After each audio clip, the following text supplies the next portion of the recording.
El apóstol Pablo, en esta segunda carta, nos quiere recordar que el deterioro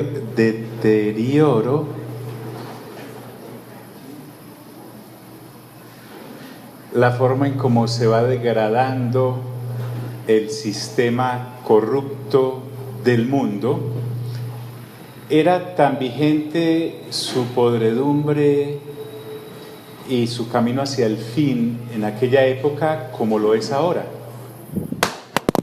Pablo asume desde el punto de vista de Dios las sentencias que Dios decretó a través de Cristo Jesús.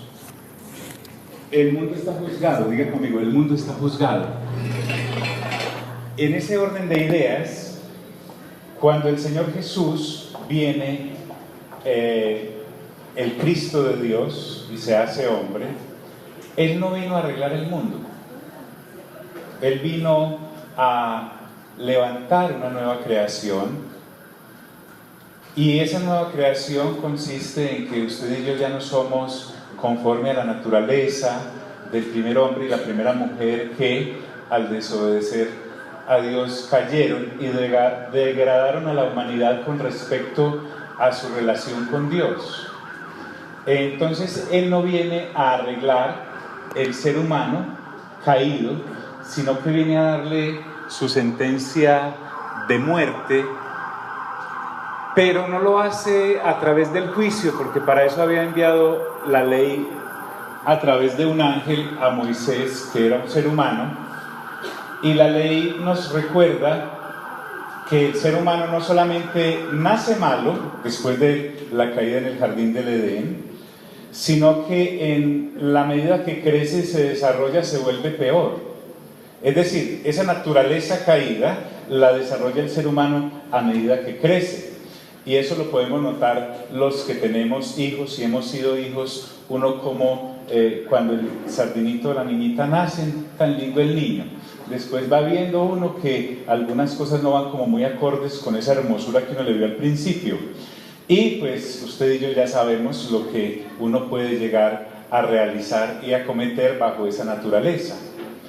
Entonces, todo intento nuestro en creer que el mundo se puede arreglar y que la gente va sin necesidad de Dios y de reconciliarse con Él a través de Cristo Jesús, puede llegar a un mejor estar, es posible a nivel natural, claro. Sin embargo, lo que realmente el Señor Jesús nos viene a traer es una nueva creación. Diga eso conmigo, nueva creación. Fuerte, nueva creación. Yo quiero que usted piense en mí de aquí en adelante como ese clavo que hay al final del tobogán en un parque de diversiones. Usted llegó, logró comprar la boleta, la pagó, hizo la fila, logró llegar y se tira por esa atracción, y al final, ya cuando usted no se puede detener, hay un clavo allá. Imagínese nomás, ¿se puede imaginar conmigo eso? Sobre todo si se tiró así de frente. Entonces, el asunto con esto es que cada martes y cada viernes yo me voy a encargar de recordarle que la situación del sistema del mundo y los que viven conforme a ese sistema porque no han nacido de nuevo está bajo completa podredumbre y no tiene arreglo. La única solución es morir, diga conmigo, morir. Pero no morir en el sentido de un héroe o una heroína que fue capaz de dar su vida por una causa, sino que cuando uno cree en Cristo Jesús, realmente se identifica con Él en su muerte, porque Él fue asesinado en la cruz, realmente se identifica con Él en su resurrección, pero hay un previo paso entre la muerte y la resurrección, y la sepultura. Entonces lo que hay es una situación de completa muerte a lo que éramos, pero también una completa resurrección a la nueva naturaleza en Cristo Jesús. Quiero saber si me he hecho entender hasta ahí. Aló, quiero saber si me he hecho entender hasta ahí. Aló. Entonces, Pablo sabe eso, y por eso en este capítulo asume que el estado de las cosas va decreciendo en vez de irse mejorando. Y entre las cosas que él sabe que van hacia un final es todo lo temporal. El capítulo 4 terminó diciendo que lo temporal es precisamente eso, cosas que no vamos a encontrar ni ver en la eternidad. Sin embargo, que en Cristo Jesús se nos ha concedido todo aquello que no se deteriora, empezando por la vida eterna. He estado leyendo juiciosamente, usted no se alcanza a imaginar el juicio en el que ando, leyendo el Nuevo Testamento, especialmente los 4 evangelios, y quiero ser sincero con ustedes. ¡Qué decepción! ¡Qué decepción en el sentido de que uno llega a Cristo Jesús, pero empieza a ser alimentado con una serie de enseñanzas que son solo añadiduras? Cuando yo te hablo de añadiduras no es que no sean importantes, sino que realmente no son eternas, a eso me refiero. ¿Cómo no va a ser importante tener salud? Claro. ¿Cómo no va a ser importante tener una buena relación conyugal? Obvio. ¿Cómo no va a ser importante todas esas cosas a las que usualmente pensamos que se refiere la vida? Sin embargo, lo que el Señor Jesús viene a traer es vida eterna. Diga conmigo, vida eterna. Y hay una falsa ilusión, porque si al menos fuera una ilusión que se pudiese realizar, pero es falsa porque nos pasamos toda la vida trabajando precisamente por las cosas que no son eternas, aún después de haber llegado a Cristo Jesús. Entonces, la decepción de la que te hablo es la cantidad de enseñanzas que durante años yo como creyente recibí, y cuando comparo esas enseñanzas con lo que el Señor Jesús dice, no tienen nada que ver, absolutamente en nada. Pero si a eso vamos, que después uno se hace o lo hacen, gracias a Dios por llamado si era ministro, entonces uno empieza a enseñar con base en lo que le habían enseñado a uno, entonces también enseña una cantidad de cosas que no tienen nada que ver con lo que realmente hay saliendo de la boca del Señor Jesús, que es Dios, en el Nuevo Testamento, y lo que desarrollan todos sus apóstoles a través de sus escritos. Entonces, estas cosas que el Señor Jesús viene a ofrecer son eternas, nos han sido concedidas en Él, y esas cosas no se van a deteriorar. Lo que nosotros deberíamos hacer con base en la enseñanza correcta de las Sagradas Escrituras, a partir del nuevo pacto que vino a traer el Señor Jesús, un pacto nuevo en su sangre, sería realmente empezar a enfocar todas nuestras vidas, todas nuestras baterías, todo nuestro esfuerzo y todo nuestro empeño en cultivar la vida eterna, pero desde acá. Es decir, vivir bajo esos parámetros del reino, desde ya en este cuerpo mortal. Entonces, el apóstol acá, en este capítulo, nos va a mostrar lo claro que estaba y lo claro que sigue estando la enseñanza que el Espíritu Santo da a través de las Sagradas Escrituras. No me cansaré de repetirlo, no lo hago solamente por usted, sino por los que lleguen a escuchar esto, que solo hay 3 clases de personas en este planeta. 1, la que solo ha nacido del papá y de la mamá, por lo tanto nació bajo pecado y solo viene a cometer pecados porque esa es su naturaleza. No se le pueden pedir peras al olmo. Un árbol da el fruto de esa naturaleza, la naturaleza que ese árbol tiene.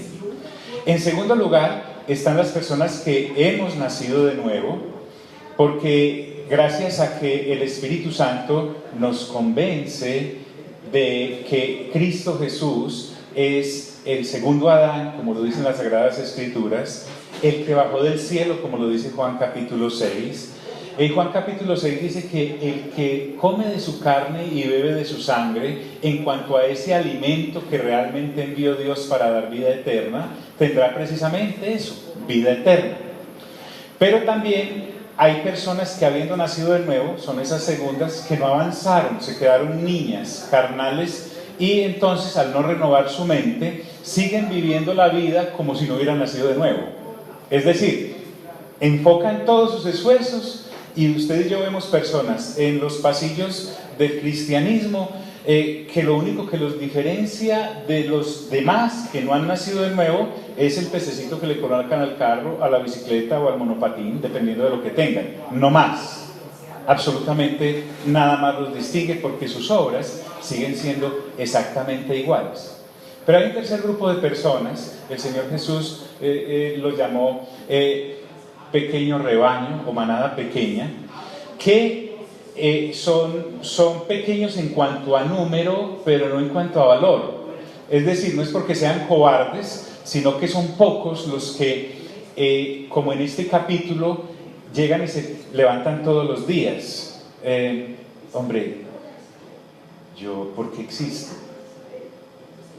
¿Realmente para qué existo? ¿Será que existo para cumplir ese horario allá en la empresa, el que me han asignado? ¿Será que solo existo para darle empleo a todos los empleados que tengo? ¿Será que solo existo para, como una res, para procrear? Y que ellos tengan más, y así no dejar que el planeta se muera por falta de gente. ¿Será que solo existo para eso? Uno debe plantearse esa situación. ¿Por qué nos planteamos esa situación? Y a veces ni siquiera lo preguntamos cuando estamos en el velorio de algún pariente, de algún amigo, o de alguien famoso, de alguien conocido, de alguien que admiramos y sabemos que murió. Entonces dejamos eso siempre para lo último. Salomón en Eclesiastés dijo que el sabio siempre tiene presente la muerte, que el necio solo piensa en diversión. Entonces Pablo se hacía esta pregunta, y no solamente se la hacía, sino que se la contestaba. Él tenía todo su empeño en servirle a Dios, en propagar el evangelio del rey. Disculpen, ¿están aquí mis amigos? Recuérdenme a que es que usted y yo venimos aquí a renovar la mente, ¿cierto? Pablo no solamente se hizo las preguntas correctas, sino que tuvo las respuestas correctas, porque al haber nacido de nuevo tenía todo el panorama de Dios a su favor. Porque quiero decirte algo, Dios no se guardó nada, no tiene ni un solo secreto con los que somos sus hijos y sus hijas. Otra cosa es que nosotros no avancemos en ellos. Entonces dice Pablo, porque sabemos que si nuestra morada terrestre, entiéndase morada este cuerpo, él está hablando, tóquese. Pablo le dice a esto morada, correcto. El Señor Jesús le dice a esto templo. Lo llama también de otra manera, tabernáculo. No es una palabra fea, tabernáculo, y tampoco es una taberna, es referente a la habitación que Dios le había dado de muestra a Moisés para que en ella habitara Dios. De esa misma manera, Pablo asemeja que este cuerpo es una morada terrestre, es una vivienda terrestre. Pero también, como usted y yo nos imaginamos inmediatamente el lugar donde vivimos, que es de ladrillo, ¿cierto? Él no estaba pensando en una cosa tan concreta, tan sólida. Cuando habla de tabernáculo también se puede hablar de tienda. Diga conmigo, tienda. ¿Usted alguna vez ha acampado? Levante la manito camping, sí, fuera de la casa, en una choza. Ese asunto se llama carpa, correcto. Y la carpa usted la arma y la desarma. De esa manera quiere Pablo que entendamos que esta morada fue en un momento armada y se desarma en cualquier momento, porque además no está hecha para vivir eternamente ahí. Este cuerpo, Pablo tenía las respuestas para eso. Dice, porque sabemos que si nuestra morada terrestre, diga conmigo, terrestre, mire que usted no vive en Marte, ni en Venus, ni en Júpiter, ni nada de esas cosas. Pablo está diciendo que para vivir en esta tierra, de esta forma en la como estamos, este diseño es terrestre, para vivir estas cuestiones terrestres que nos ha tocado afrontar. Ese fue el diseño que Dios hizo. Con respecto a ese tabernáculo o morada terrestre, Pablo dice en contraposición que en la vida eterna, esto es lo que está queriendo decir, tenemos de Dios un edificio. Diga conmigo, edificio. Ahí sí cambia el concepto de tienda, de esa que uno arma y desarma, por algo ya fijo. Y además dice, una casa, no hecha de manos, refiriéndose a que no la ha hecho un ser humano, esta casa o ese edificio, sino que es eterna. Bueno, diga conmigo, eterna. En los cielos. En los cielos. Entonces, tenemos de Dios. Esta ya la tenemos, la terrestre ya la tenemos, pero tenemos una pendiente por entregar. En este versículo, en esta parte, cuando habla de edificio casa, está refiriéndose no solamente, oiga bien, a el lugar celestial donde vamos a habitar con Dios, porque recuerden que miren qué ausencia de formación en la información tenemos. ¿De dónde vive Dios? ¿En dónde? En el tercer cielo. Muy bien, muy bien, muy bien. En el tercer cielo. ¿Dónde vivimos nosotros en este momento? En la tierra, aquí este primer nivel. Después de leer Apocalipsis, porque los martes hemos tenido el privilegio de leer Apocalipsis juntos, los que venimos, las docenitas que venimos, le hemos quitado ese miedo que uno le tenía a Apocalipsis, ¿correcto? De manera que ya entramos por los 20 y tantos capítulos de Apocalipsis con la misma confianza que entramos en el Evangelio de Mateo, en el de Marcos, en el de Lucas, en el de Juan. Y lo que se nos muestra en Apocalipsis es un gran trasteo. Resulta que Dios Padre, Dios Hijo y Dios Espíritu Santo viven en una ciudad que se llama la Nueva Jerusalén. Ellos la han llamado así, la que está en el cielo. Donde ellos viven se llama la Nueva Jerusalén. Y ellos se vienen a trastear desde el tercer cielo. Lo que les estoy hablando no es mentira ni es una fábula, es real porque es la palabra de Dios. Y Dios no dejó que la Biblia se escribiera para pegarnos una tumbada y engañarnos. De hecho, todo lo que en la Biblia se ha escrito, el 97% ya se ha cumplido, solo falta el 3%. Así que por ley de arrastre, lo otro también llega. Entonces, escuche. Todo eso donde Dios vive, Dios cuando se traslade a vivir en la tierra, porque se le antojó, diga conmigo, a Dios le dio.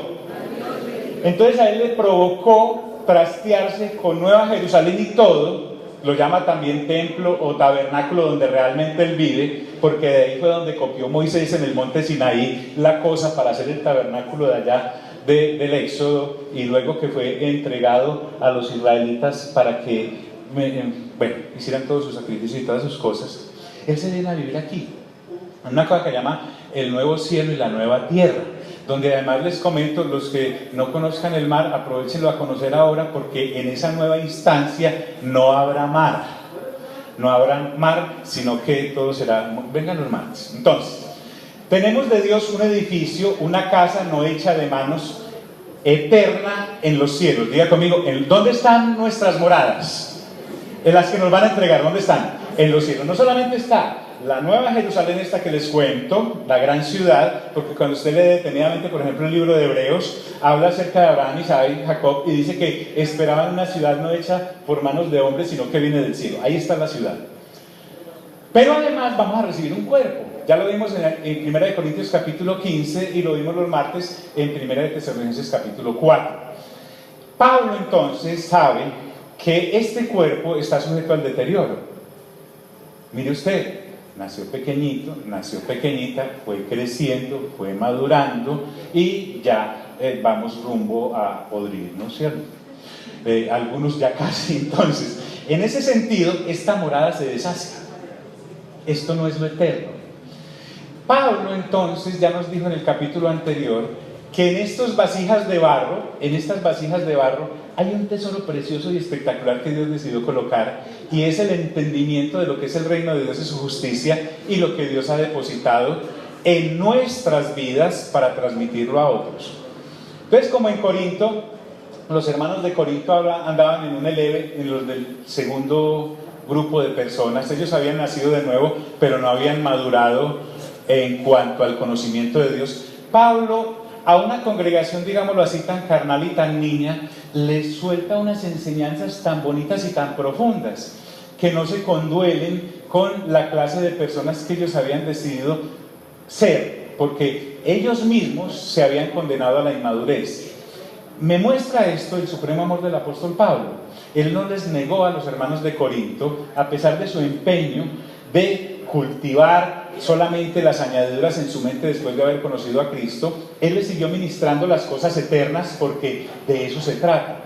Entonces, Pablo dice: tenemos de Dios un edificio, una casa no hecha de manos, eterna, diga conmigo nuevamente, eterna, en los cielos. Entonces, mientras que lo nuestro acá es una tienda, es una carpita, lo de Dios es un edificio. Y está hablando no solamente de nuestra morada eterna, la nueva carpa que vamos a recibir, sino también el edificio o la casa donde esa morada individual va a participar de esa nueva forma de vida en Dios y con Dios. Quiero saber si me estoy haciendo entender hasta ahí, hermano. Yo sé que esto no le soluciona los problemas del arriendo que usted tiene, porque es que eso ya está solucionado. Dios dijo, por nada estáis ¿qué? Afanosos. Dice, vuestro Padre que está en el cielo sabe de que tenéis necesidad de esas ¿qué? De esas cosas. Entonces quiero darles una premisa bajo la cual vivo, y es: a mí no me va a preocupar lo que a Dios no le preocupa. Mira, dígale, ay, ay, ay. ¿Yo por qué voy a insistir en preocuparme después de ser hijo e hija de Dios? En preocuparme de aquello que Dios dijo que no me preocupara. Pues que ni ateo que yo fuera. Porque Dios me dice, hijo, no te preocupes, ¿yo qué hago a este lado preocupándome y preocupándome? Entonces, a mí lo que sí me debe ocupar la mente y el desarrollo intelectual no es aprenderme el álgebra de Baldor, bueno, si se la sabe, pero realmente a mí lo que me interesa es desarrollarme en la mente que capta todo lo que Dios quiere que yo capte, porque para eso me dio todo ese cerebro tan grande en el cual solo se utiliza el 10% para aprenderse las cosas del mundo, por muchas que se aprendan. Entonces el otro 90% ¿para qué es? Para entender las cosas de Dios. Por eso se llama renovación de la mente. Diga conmigo, renovar la mente. Esto es fundamental. Entonces dice, y Pablo dice, y por esto también gemimos, deseando ser revestidos de aquella nuestra habitación celestial. En pocas palabras, Pablo quería morirse. Pero no para morirse y descansar de este mundo cruel, porque qué vida tan harta, no. Va a ver que lo de él no era como un suicidio espiritual. Dice, y por esto gemimos también deseando ser revestidos de aquella nuestra habitación celestial. Porque Pablo sabía que en esta vida estamos rodeados de aflicciones e imperfecciones. Siempre usted va a ver aflicciones e imperfecciones por todo lado, en el ambiente.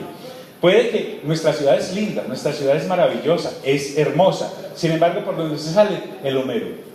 Cuando no es el humo de los vehículos que seres humanos sedientos de codicia y de avaricia lanzaron al mercado, no importa que maten a toda la gente que está montada en ellos, cuando expiden o salen de sus mofles todos esos humos que nos matan, pero se están llenando los bolsillos, ya de ahí eso ya me muestra deterioro. Pero también me muestra deterioro el señor o la señora que hay al lado fumando, ¿cierto? Y entonces me está contaminando mi ambiente. Pero también me muestra el deterioro. En estos días estábamos participando de unos comistrajos, imagínate qué palabra, comistrajos, por aquí por la 10, hermanos, y uno está ahí comiendo el mondonguito, pero ese ruido tan tremendo en la de la esquina a todo volumen, esos carros ahí pasando, uno alcanza a escuchar las conversaciones que uno tenía antes de llegar a Cristo, lo que estaban conversando en la mesa del lado, eso se le baja a uno como el alma, se le aflige a las palabras de grueso calibre, todo está mal, todo está contaminado, cuando no es que le están mirando a uno de una forma indebida, o mirando a ver si se le roban el bolso, si usted lo deja descuidado, etcétera, etcétera. Todo el mundo anda en el tumbis. Entonces Pablo, cuando habla de, y por esto también gemimos deseando ser revestidos de aquella nuestra habitación celestial, es sabiendo de que en esta vida estamos rodeados de imperfecciones y de aflicciones. Por eso él anhela un cambio de vestidura, cambiar la vieja vestidura por la nueva vestidura de la cual acaba de hablar en este capítulo, en el versículo 1. Pero él dice, ¿por qué? Amigos, ¿están aquí? Porque miren que a uno cuando le hablan de la muerte solo piensa en lo del velorio, en lo de la cremación, y como de que ahí para allá no hay nada. Créanme, así es uno. Pero Pablo desarrolla el pensamiento porque sabe que la muerte para nosotros ya no es un obstáculo. Es una manera que Dios ha permitido que en la cruz de Cristo ya la hayamos vencido y en la resurrección. Y dice, pues ¿por qué Pablo quiere ser revestido de su nueva morada? Dice, porque así seremos hallados vestidos y no desnudos. Recuerden ese pasaje que hay en uno de los evangelios, en que hay unas bodas. Dice que el reino de los cielos es como un banquete de bodas, y están todos ahí. Cuando el que invitó a las bodas empieza a caminar entre los invitados, como hacemos usted y yo cuando hacemos una fiesta, y cuando vio a alguien que no estaba vestido de boda, y le dijo, ¿usted qué hace aquí? ¿Cómo de color? ¿Cierto? Entonces Pablo anhela estar en la presencia de Dios con la vestidura correcta. Aquí estamos hablando de 1 Corintios capítulo 15, que Pablo además a este cuerpo lo llama cuerpo animal. Mira al del lado, dígale cuerpo, ¿cierto? Pero cuerpo animal no por la ausencia de inteligencia, sino que lo llama cuerpo animal porque realmente esta vestidura es animal. Y anhela el otro cuerpo que es espiritual. Ese cuerpo espiritual, mis amigos y mis amigas, tiene unas virtudes. El Señor Jesús ya nos dio algunos rastros de eso cuando resucitó. En ese cuerpo espiritual, entonces el Señor Jesús, por ejemplo, dice que los discípulos estaban en un aposento escondidos de miedo por lo de los romanos que los andaban persiguiendo, y la puerta estaba cerrada, y sin embargo el Señor Jesús, con puerta cerrada y todo, ¿qué? Entró. En ese orden de ideas podemos ver que el Señor Jesús iba una vez en camino con dos discípulos hacia Emaús, se sentó, comió con ellos y de un momento a otro desapareció. O sea que se puede trasladar fácilmente uno en ese cuerpo de un lugar a otro. Se llama resurrectransportación, ¿correcto? Entonces, pero también ese cuerpo tiene unas virtudes, flota. Recuerden que cuando el Señor Jesús se despide de los discípulos después de haber estado con ellos 40 días hablando acerca del reino de Dios y su justicia, se fue elevando hasta que se perdió de su vista. ¿Están conmigo, mis amigos? Todo eso está en la palabra de Dios, todo eso nos espera, todo eso es real, porque tal el cuerpo que recibió el Señor Jesús, tal el que vamos a recibir nosotros en la resurrección, en la transformación. Entonces yo quiero, mi amigo y mi amiga, que usted y yo dejemos de pensar en eso como en burbujitas o como en iditas que tal vez, por andar agarrados de acá de lo que no es. Pues así seremos hallados vestidos y no desnudos, para estar vestidos en la presencia del Señor, a eso se refiere. Y cuando habla de que no desnudos, es que mientras estemos en este cuerpo terrenal, animal, que no es con ese diseño para lo eterno, no tenemos el vestido correcto para entrar en esa instancia, a eso se refiere. Porque asimismo, dice ya Pablo, vuelve a plural la cosa, los que estamos en este tabernáculo, tóquese por favor y dígase tabernáculo, tienda, vuélvase a poner tienda. Porque asimismo los que estamos en este tabernáculo gemimos con angustia. En este cuerpo, que es para entregar, a propósito, este cuerpo está entregado, nadie se lo lleva. Estos gemidos es anhelando que nos entreguen el cuerpo nuevo para estar por siempre en su presencia. En este cuerpo no podemos estar frente a frente con él. A eso es a lo que se refiere. Tenemos, eso sí, las noticias certeras de que eso es correcto, porque se nos ha dado una persona que nos habita, que se llama la persona del Espíritu, ¿qué? Santo. El Espíritu Santo es Dios.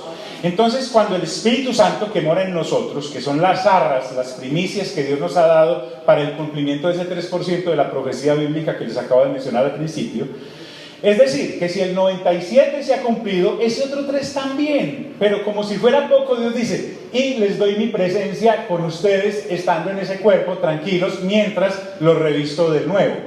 Tenemos las primicias entonces del Espíritu, y anhelamos la redención final de este cuerpo. Cuando habla de redención es esa transformación. Porque dice Pablo, no quisiéramos ser desnudados, sino revestidos, para que lo mortal sea absorbido por la vida. Nuevamente, esto no acaba en la muerte física, porque la misma muerte fue derrotada en la resurrección. Si el Señor Jesús no hubiera resucitado, seríamos los más dignos de lástima. Bueno, tampoco, no estaríamos simplemente manejando bien y no tan mal como todos los otros, pero si no hay resurrección, entonces estaríamos esclavos todavía a la muerte. Pero como ya la muerte fue derrotada, Pablo lo que nos quiere afirmar es, sea que esperemos dormidos en Él, o sea, la gente que ya ha muerto en Cristo Jesús creyendo en Él, o sea que seamos seamos hallados vivos cuando Él regrese y entonces seremos unidos en esa transformación a los que resuciten de entre los muertos, la noticia es que Jesucristo va a regresar. Diga conmigo, regresar. Cuando el Señor regrese, nada, o cuando muramos, y lo esperamos mientras tanto, nada de lo que hoy nos ocupa, yo me atrevería a asegurar, conociéndome, yo no voy a decir que te conozco, tengo leves sospechas, pero conociéndome, todo lo que me aflige en este momento, o me ocupa y me maravilla por los éxitos que tengo, me importará un soberano pepino, porque nada de eso será hallado en la resurrección. Y entonces me preguntaré, rayos, ¿y a qué me debía haber dedicado entonces? Porque todo lo que yo me trasnoché y la sudé allá, y además sufrí por eso, y a capa y espada lo defendí, no valía la pena. Será madera, heno u hojarasca que se quemará. Entonces Pablo nos recuerda, porque no quisiéramos ser desnudados sino revestidos, para que lo mortal sea absorbido por la vida. Pastor, ¿y usted dónde se inventa eso? De ninguna parte, no es un invento. Se llama una idea divina desarrollada. Se le ocurrió a Dios. Dios, en su inmensa bondad, decidió que esto fuera así. Dios decidió que la humanidad fuera sujeta al desarrollo de su pensamiento y de su visión. Por eso Pablo nos recuerda, mas el que nos hizo, diga conmigo, el que nos hizo, para esto mismo es Dios. Dios decidió que el ser humano redimido en Cristo Jesús fuese partícipe de todas estas cosas que te acabo de decir, que a mí, si me las enseñaron, créeme que estaba muy embolatado buscando añadiduras, y si andaba buscando otra cosa, las añadiduras que me enseñaron desde allá me embolataron. Después yo embolaté a otros, y ahora estoy desembolatándome y desembolatando. En cierta manera me estoy redimiendo desde el púlpito de todas las cosas que de buena fe erradamente enseñé. Mira de lado, dígale, ojalá no esté equivocado otra vez, dígale. ¿Te imaginas? Entonces, mas el que nos hizo para esto mismo es Dios. Dios nos diseñó y nos hizo para eso. Maravilloso. O sea, al Dios darnos el Espíritu Santo como garantía, lo que está haciendo es prepararnos para la vida eterna. Vivimos en unos cuerpos mortales que serán transformados en cuerpos inmortales o cambiados por eso. Mejor dicho, el Espíritu Santo que habita en nosotros es un adelanto real y fehaciente de que la vida eterna existe. Y al existir la vida eterna, entonces yo ya encuentro que, por ejemplo, cuando entro al Evangelio de San Juan, él dice, arrancando, Juan empieza de una vez arriba. Él sabe que como hijos e hijas de Dios tenemos una mente que puede captar las verdades espirituales. Entonces él no comienza como los otros evangelios, que el Señor Jesús en un pesebre, que María, entonces la sorprendió el ángel y le dijo que iba a caer en embarazo, que José todo trasnochado, entonces un ángel se tuvo que aparecer para que recibiera. No. Juan empieza, en el principio era el verbo, y el verbo era con Dios, y el verbo era Dios. Todas las cosas por él fueron hechas, y sin él nada de lo que ha sido hecho fue hecho. En él estaba la vida, y la vida era la luz de los hombres.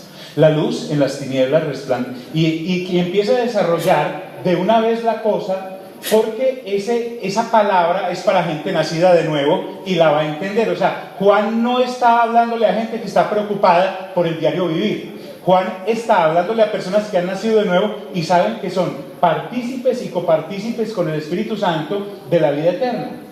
Por eso cuando él se encuentra con Nicodemo, que venía enseñando Biblia, Torá, pero desde el punto de vista académico, no lo deja ni saludar, le dice, tienes que nacer de nuevo. Es necesario nacer de nuevo. Debes nacer del agua y del Espíritu. Nuevamente te digo que tienes que nacer de nuevo.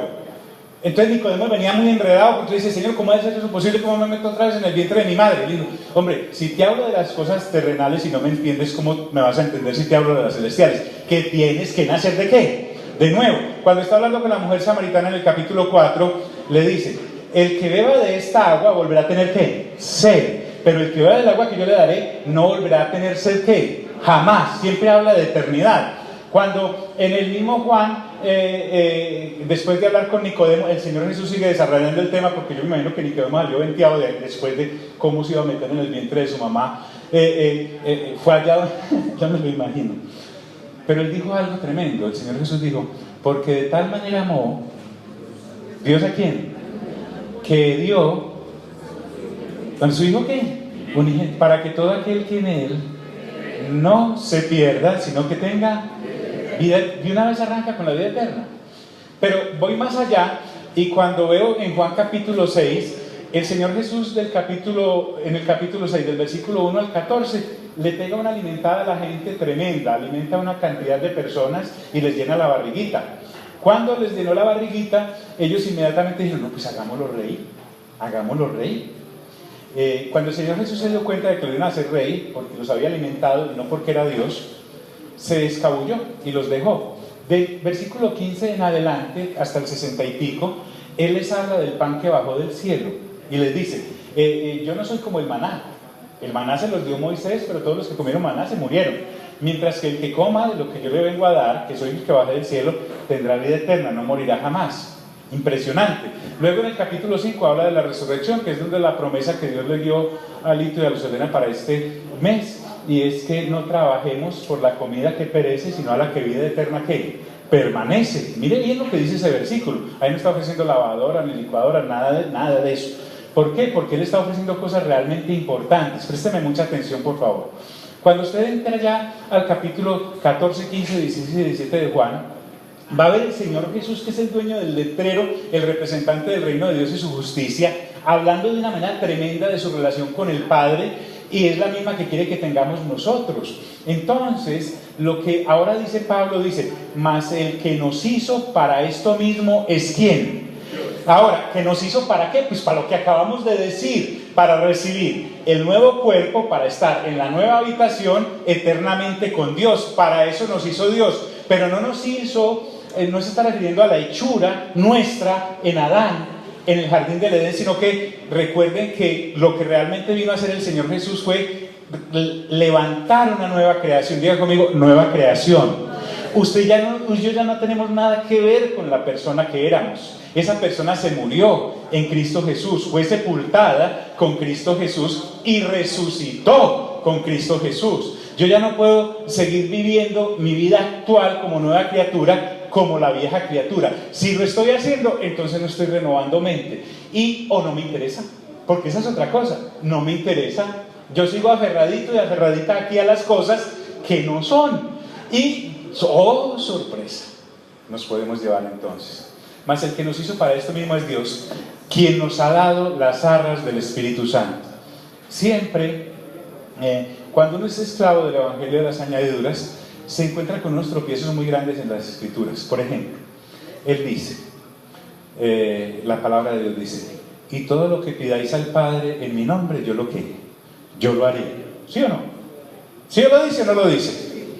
Entonces uno coge solo el versiculito y arranca a pedir.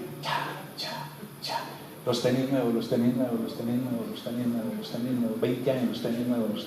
Y de pronto uno recibe 1 o 2 pares de tenis, sí, o no lo recibe. Pero es que resulta que eso no es lo que dice la palabra. La palabra dice que si el Señor Jesús, si nosotros siendo malos, porque se está refiriendo al que no ha nacido de nuevo, por lo tanto es malo, tiene una naturaleza mala, saben dar cosas buenas a sus hijos, y si su hijo le pide un pan, no le va a dar una piedra, y si le pide un pez, no le va a dar una serpiente. Si eso hace la gente que no ha nacido de nuevo con sus hijos, el Señor Jesús dice: ¿cuánto más no le dará mi Padre al que se lo pida? Y uno espera ahí, los tenis, y dice: el Espíritu Santo. ¿Se ha encontrado con eso o no? Pero claro, como uno quiere añadir eso, uno convierte Espíritu Santo en licuadora y sigue pidiendo eso.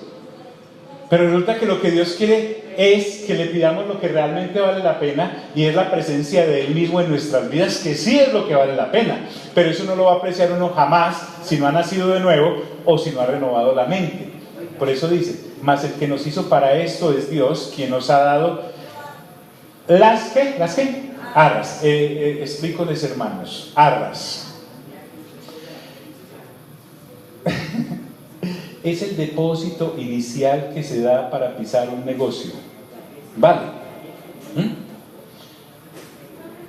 Entonces lo que yo le puedo pedir a Dios es Espíritu Santo. Pero yo, ¿para qué Espíritu Santo? Entonces el Espíritu Santo es el que viene a desarrollar en mí la mente nueva que he recibido en Cristo Jesús. Y para eso necesito nacer de nuevo y querer madurar. Si no, voy a seguir siempre esclavo de las añadiduras. Ya soy salvo, pero con un velo tremendo. Avanzo un poquito más. Dice, así que vivimos confiados. Diga conmigo, confiados. Aquí la palabra confianza es la clave de este versículo.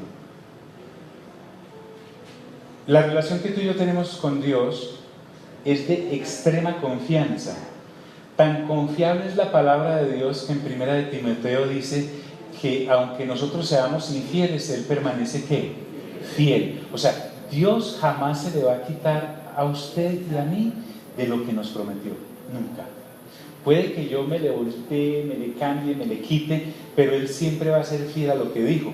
Cuando Pablo habla aquí de confianza, ni siquiera se alcanza a ilustrar con la confianza que usted tiene en la persona terrenal, de más confianza que usted le tenga. Estamos hablando de una confianza que rebasa cualquier entendimiento de confianza. Entonces el apóstol Pablo se confía completamente en los brazos del Padre Celestial, a sabiendas de que Dios no miente. Diga conmigo, Dios no miente.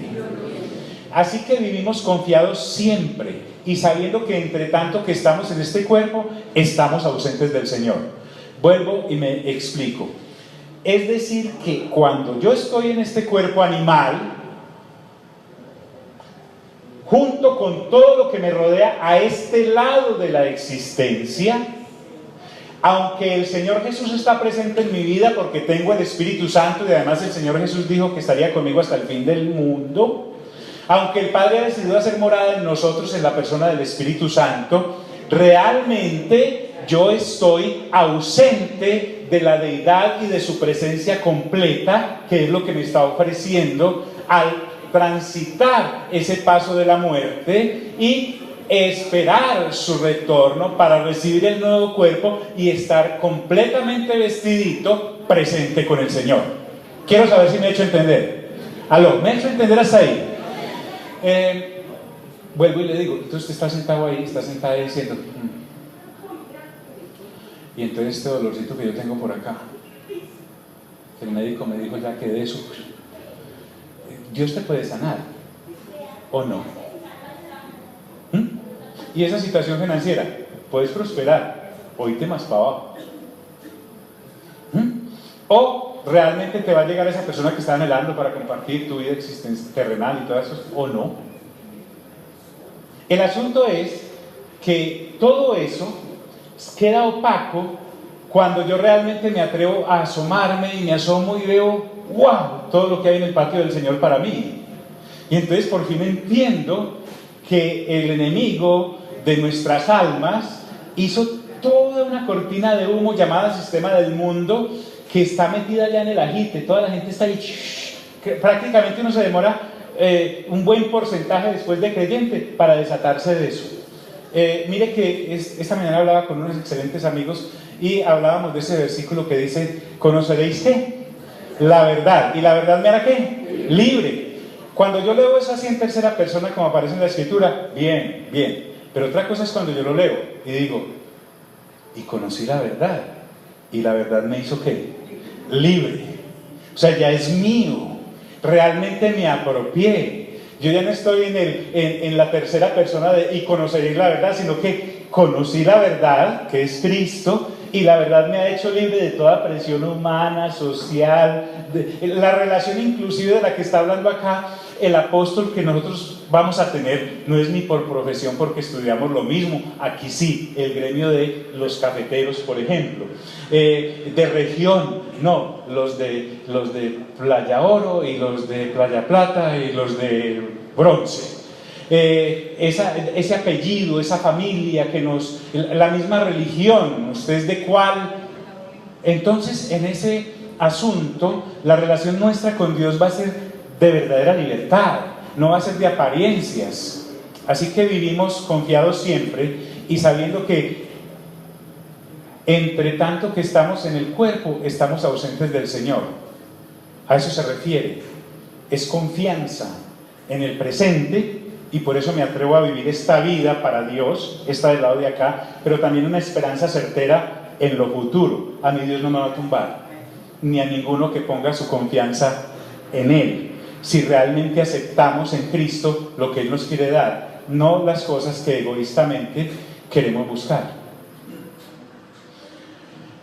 Y ay Dios, porque por fe andamos, no por vista. ¿Quiénes conocen este versículo? Yo me lo conozco desde que arranqué.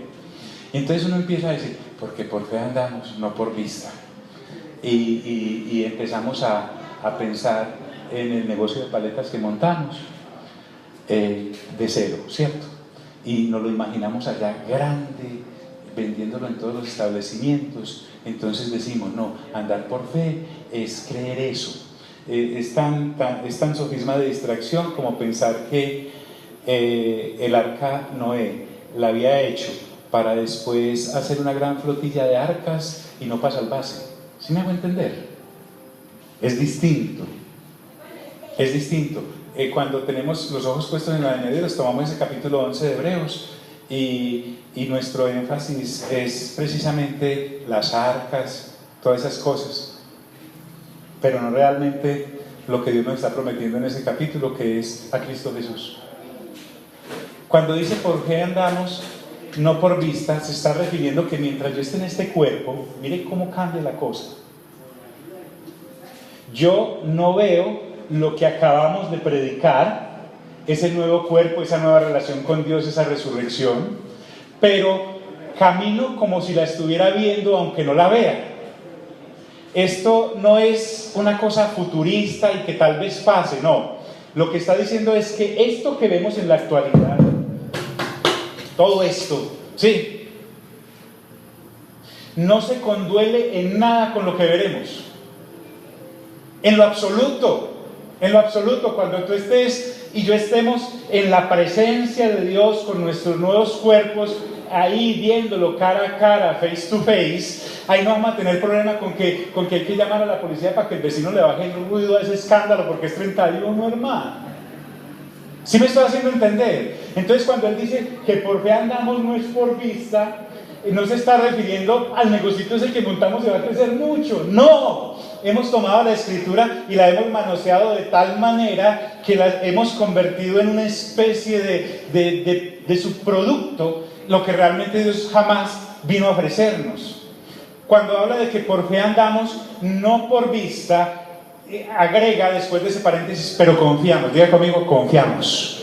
Esa confianza me está diciendo es que sin importar las circunstancias que me rodeen en esta vida terrenal, de este lado, ya habiendo creído en Cristo Jesús, yo tengo la confianza de que en la resurrección y en el nuevo cuerpo, mi dimensión con Él en nada se parecerá a lo que ahora estoy viviendo, pero por eso yo camino por fe, sin ver lo que todavía estos ojos no pueden ver, porque aún estoy en este cuerpo, pero es tan real, que es más real que esto que estoy viviendo ahora. ¿Aló? ¿Me hago entender? Es muy importante. Pablo dice, y más, quisiéramos estar ausentes del cuerpo. ¿Por qué quiere Pablo estar ausente del cuerpo? Les decía que no era una especie de suicidio espiritual, no, él no le quiere matar, sino que en relación con lo que va a ver y recibir, él quisiera estar ya en ese nuevo cuerpo y en esa instancia para ya no tener que estar andando por fe, sino por vista, pero al lado de allá. ¿Me hago entender? O sea, ya cuando estemos en su presencia, nosotros no vamos a necesitar fe para nada. ¿Por qué? Porque ya hemos visto lo que antes veíamos por la fe, por haber creído en Cristo Jesús y en sus palabras, que es lo que realmente nos está llamando a desarrollar al renovar nuestra mente. Disculpe, ¿qué es lo que nosotros venimos a hacer acá?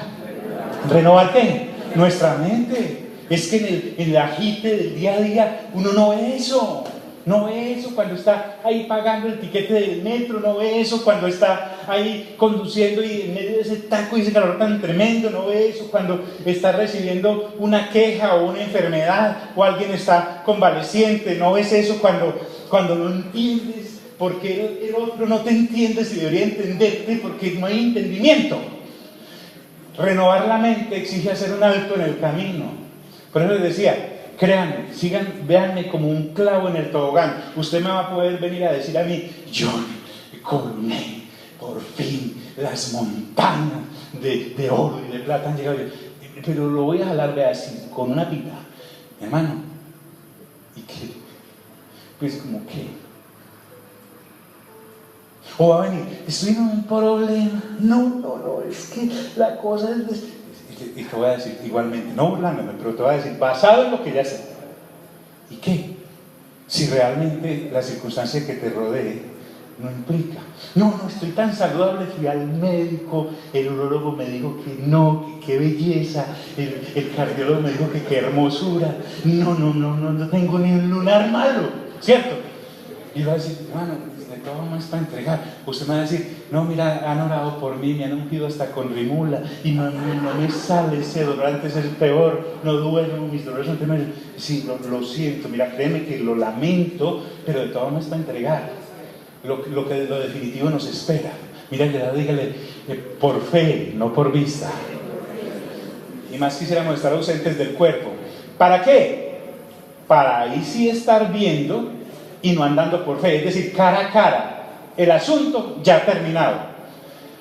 Quisiéramos estar y presentes en el Señor, cuando realmente yo esté con Jesús, viéndolo como Él, así como Juan ya nos dio, es que el Señor no nos ocultó nada. Mire, usted quiere saber cómo es el Señor Jesús, de varias maneras inclusive. En el capítulo 1 de Juan se encuentra con el Señor y ¡pum!, cae fulminado apenas el Señor lo toca. ¿Por qué? Porque ahora lo ve y él no ve el Jesús de Nazaret, ni siquiera tiene que ver nada con el que ascendió, sino que ahora está con un cinturón ceñido al pecho, está con unas botas de bronce para pisar lo que sea, el pelo es canosito porque es el anciano de días que Daniel vio. Es decir, el Señor está en esa dimensión como él, o lo ves en ese caballo blanco viniendo con un letrero acá. Mire que el Señor sí se tatúa, pero aquí dice Rey de Reyes y Señor de Señores, etc.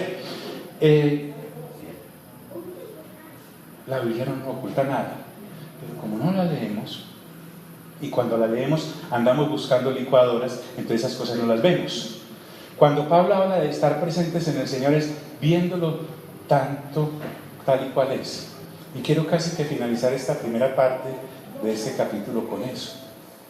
Entonces ya, mire que seguimos acá. O sea, no hemos muerto, ninguno ha recibido todavía el cuerpo espiritual, el Señor todavía tampoco ha venido. Entonces, ¿qué hacemos mientras tanto? Pablo nos recuerda, por tanto, procuramos, diga conmigo, procuramos. Aquí no es si tal vez pueda, no, es que el que ahora conoce de Cristo Jesús, como así Pablo lo ha descrito, se desvive en la vida es por agradarlo a Él, estando a este lado, desde ya. Por eso dice, por tanto procuramos también, o ausentes, es decir, todavía en este cuerpo, o presentes, cuando ya estemos resucitados, serle agradables. Diga conmigo, agradables. ¿Recuerda la voz? La voz dijo, este es mi Hijo amado, en el cual tengo ¿qué? Complacencia. A Él oír. Lo mismo quiere, que nosotros estando, hermanas y hermanos, en este cuerpo, le seamos agradables. Pablo lo dice en otra de sus cartas, que presentemos nuestro cuerpo como sacrificio vivo y agradable ¿a quién? A Dios, es decir, sirviendo para las cosas que realmente a vida eterna avanzan. De todas formas, agradarlo a Él es nuestro deber y nuestro empeño. Es más, agradar a Dios y a Jesús debe ser el motor de nuestra vida. Tú escuchas personas creyentes, no hablan de los que no creen porque ¿para qué? Pero hablemos de los creyentes, nos desvivimos por agradar a otro ser humano. No es que le bajamos el cielo, la luna y las estrellas, pero a Dios no le tenemos la misma dedicación.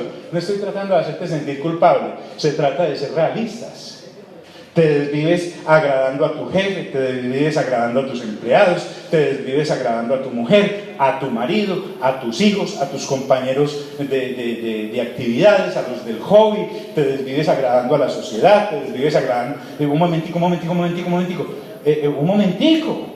Y a veces, por agradar a estas personas, seres también como nosotros, resulta que a veces hasta desagradamos a Dios, que es al que deberíamos estar continuamente agradando. Y no estoy hablando de una vida mojigata, estoy hablando de una vida completamente activa al servicio de Dios. Por tanto, procuramos también, o ausentes o presentes, serle agradables, porque es necesario, y aquí viene la cosa. Diga conmigo, dígale el ay antes, diga ay. Resulta, esto nada tiene que ver con el juicio de los incrédulos, ¿vale? Este tribunal no es para condenación, no es para ser lanzado al lago de fuego de azufre. Este tribunal es para una revisión. Diga conmigo, revisión. Esta podría llamarse la revisión del kilómetro final, la última revisión. Y es que después de haber conocido de Cristo Jesús, de ahí en adelante empieza una vida nueva. Diga conmigo, vida nueva. Por lo tanto, esa vida nueva hay que vivirla para Él, desarrollándonos para Él. Pablo dice, porque es necesario que todos nosotros, diga conmigo, todos nosotros, de esta no se escapa ninguno de los nacidos de nuevo, comparezcamos ante el tribunal de Cristo. Ese día, los creyentes vamos a ser vistos tal como somos, no tal como aparentamos, si es que todavía hay apariencias entre nosotros. Ese día seremos expuestos totalmente. 4:12, 4:13 de Hebreos dice que todas las cosas ante Dios están desnudas y abiertas. Es decir, el asunto con este tribunal de Cristo no es el temor de la condenación eterna y el terror, sino que ese día, dice, estaremos ante el tribunal de Cristo porque es necesario que comparezcamos ante Él, no para ser castigados, sino para ser premiados. Miremoslo así. Esta premiación es, te di la vida eterna, claro, yo soy la puerta de entrada, soy la puerta estrecha, pero el hecho de que la puerta sea estrecha no significa que el campo sea estrecho. Lo que hay es tremendo, y entonces serás premiado y serás premiada conforme a la vida abierta que procuraste para agradarle a Dios eternamente, vivir desde acá en lo que no es eterno. ¿Me está haciendo entender, amigos? Esto no tiene nada que ver con que deje de fumar o no deje de fumar, con que deje de mirar o no deje de mirar. Estoy hablando de que realmente me impulsé hacia la vida eterna, renovando mi mente y dejando todo aquello que un buen atleta debe dejar para poder continuar en la carrera, ya no para salvarme, sino para llegar precisamente a la presencia donde tengo que llegar. ¿Me hago entender, amigos? Porque es necesario que todos comparezcamos ante el tribunal de Cristo. Y me dice, pero ¿cómo para qué? Explíquemelo mejor, más plastilina. De Pablo de la manda uno y dice, para que cada uno, diga conmigo, cada uno, póngase en pie, por favor, para que cada uno, oiga bien, reciba según lo que haya hecho mientras estaba ¿dónde? En el tabernáculo, en la tienda, en la carpa, en la morada animal. Para que cada uno reciba, después de haber conocido a Cristo, para que cada uno reciba según lo que haya hecho mientras estaba en el cuerpo, sea que bueno, viviendo en el espíritu, o sea que malo, viviendo en la carne. Dice la Escritura eso. ¿No será algo superfluo? Aquí seremos realmente valorados no como la gente nos ve, ni como yo me veo, sino como Dios me ve.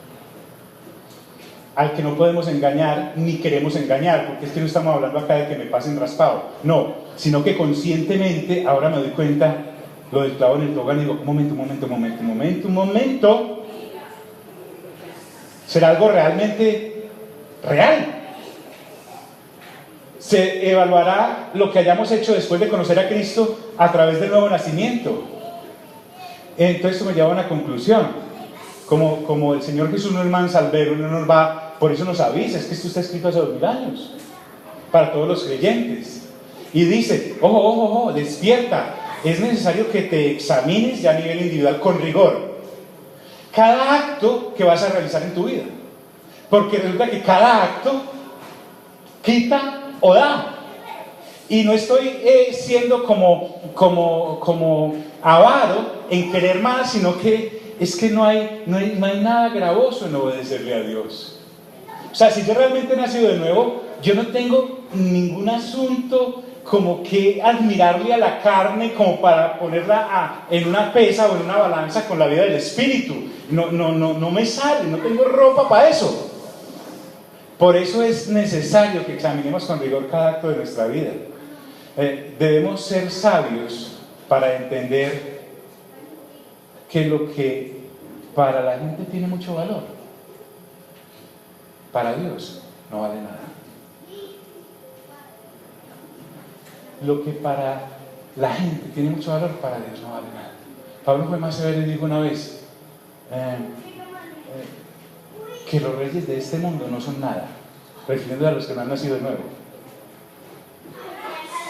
Y Pablo dijo otra vez, algunos serán salvos, pero con pérdida. Serán pasados como por el fuego, porque habrán construido con madera, heno y hojarasca. Y conmigo, Señor, gracias por tu palabra, gracias porque es tan clara y yo debo plegarme a ella, porque es fácil. Fácil porque soy una nueva criatura. O sea, yo no estoy tratando, Señor, de hacer estas cosas en mis fuerzas, sino en la naturaleza nueva que he recibido. No es el Adán caído tratando de subir la escarpada muralla de la santidad. No. Es que yo soy santo porque tú eres santo. Es decir, como tengo la naturaleza que tú me has dado, la santidad es cualidad en mí por haber nacido de nuevo. No estoy reformando lo no santo para convertirlo en santo, sino que lo que no era santo se murió cuando creí en ti. Al nacer de nuevo, soy una nueva criatura. Eso, di conmigo, Señor, soy una nueva criatura. Permíteme tener espíritu de sabiduría y revelación, y también el ser fortalecido en mi ser interior para que habite en mi Cristo. Amén y amén. Dios les bendiga a todos.